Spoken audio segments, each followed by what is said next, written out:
Hello there and welcome to today's video, and my topic for today, making your business irresistible, right? Now, we all would like to be irresistible when it comes to business, right? But be quite frank with you, you know as well as me, it's absolutely very competitive out there, right? And you can easily get lost in the social media jungle. Or you can get information overload even about your own stuff, right? And you've got so much information, you don't know what to share, you don't know what to promote, okay? It's difficult, okay? And finally, you need to get found first, right? And then when people find you, then they've got to sort of decide, are you worthwhile listening to? Are you worthwhile joining and connecting with? Are you worthwhile working with?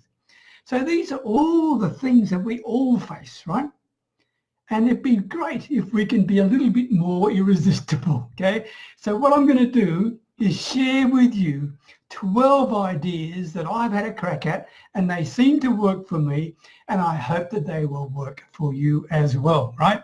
My name is Beckenham, the village marketer, and as always, talking to you from my little Thai village way up near the Cambodian border. All right, first of all, you need to know your target audience like the back of your hand. You need to invest time in knowing them.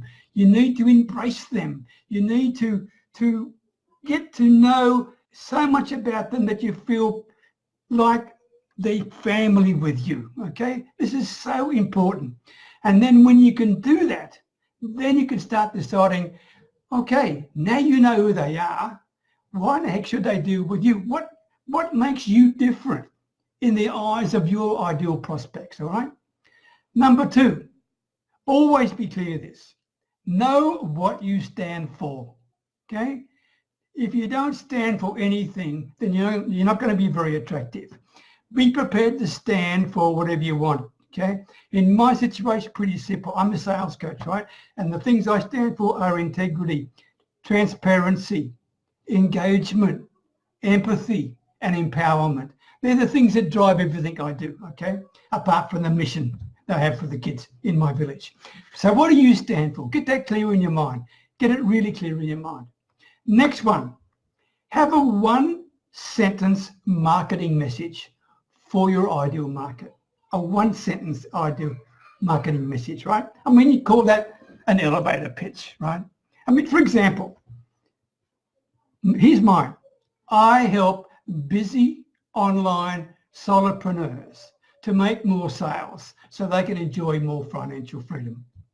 Now, whatever it is, you help whatever your ideal prospect is to overcome whatever their major problem is in order to achieve whatever outcome it is. Get that in one sentence and get it clear, okay? That's your marketing message. Next one, know what your prospects are feeling and saying. This is so very important, okay? You need to know what they're feeling, not just what they're saying. And that's all part of knowing your market, knowing your target audience, which I talked to you about a few minutes ago. But you need to know what they're feeling as well. This is key. Truly key, okay? Next one, get your story out there. Show people who you are. Whether you want to do it in writing, or it's preferable to do it in a video, to be quite frank, but get your story out there. Show your strengths and show your challenges and show your weaknesses and show what you've had to overcome, okay? In this way, I can tell you, you will resonate with people. They will be able to relate with you and they'll learn to trust you. And that is a really superb way to make your business irresistible as well as different, okay? So get your story out there as quickly as you can. Next one, with your personal branding, make sure you focus your personal branding not on what you do or what you sell, but on who you serve. Your ideal prospect. That's what you focus your personal branding on, right? Don't focus it on yourself. Next one, how can you help your ideal prospects? How can you help your customers? Pretty darn important, right? Think about that. If you keep that mindset of how you can help them rather than how you can sell them, I can tell you, you will become irresistible because people will find it easier to relate with you, easier to communicate with you, and easier and more relaxing to be involved with you. All right. Next one. Know what the current trends are in the industry, in your specific target niche, whatever it may be. Know what the current trends are. Do some research. So you do research on your ideal prospect, but you also do research on their market, in the marketplace, right? In other words, you want to be known as a valuable resource in your marketplace, not a product pusher. Can you see the difference?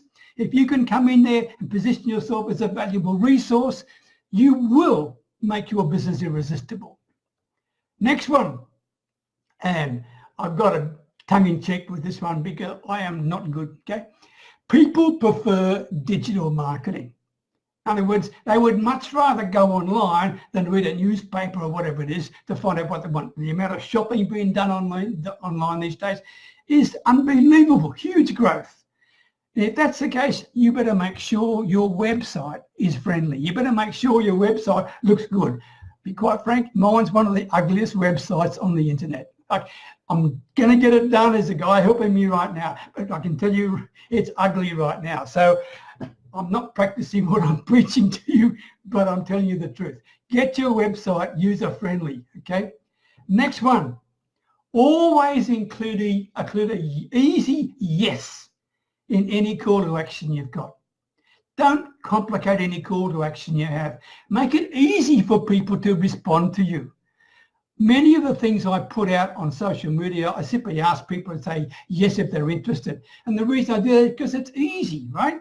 People just tick yes, and that starts a conversation. And in my case, and maybe in your case, it would be a sales conversation. So make it simple, make it easy with your call to action. Next one, don't be available to anyone or everyone. Don't do that. Be selective. If you're not selective, then people are not going to value your time. And they're not going to value you either. They'll just treat you as another piece of product stuff, right? If you want to be irresistible, be hard to get. There you go. Make people earn the right to talk with you. Restrict the time you're available and make people go with your diary. You don't go with their diary. So important, right? Next one. This is the last one. Don't ignore this. Know what baggage you bring into any sales conversation with your client, and know what baggage your client or your ideal prospect brings into a conversation with you. What baggage is it? Okay, think about that and be clear with that. For example, the major baggage is fear, right? And from your perspective, it could be a fear of failure or a fear of objection or whatever it is. From your customer or your ideal prospect's point of view, they've got a fear that you might screw them because they've been screwed by experts in the past and they're highly skeptical. Can you see where I'm getting at? So know what baggage you bring into a conversation. Be aware of that. Know what baggage your prospect brings into a conversation. Be transparent. Put it out on the table and talk about it. That is by far the best way to deal with it, and you will also become more irresistible if you do that. All right? There you go. That's my thoughts for today. I hope you found that helpful. Please make sure you leave me a comment on the video, and at the same time also try and if you can, share this with people if you think people will find it helpful. Take care. Bye for now.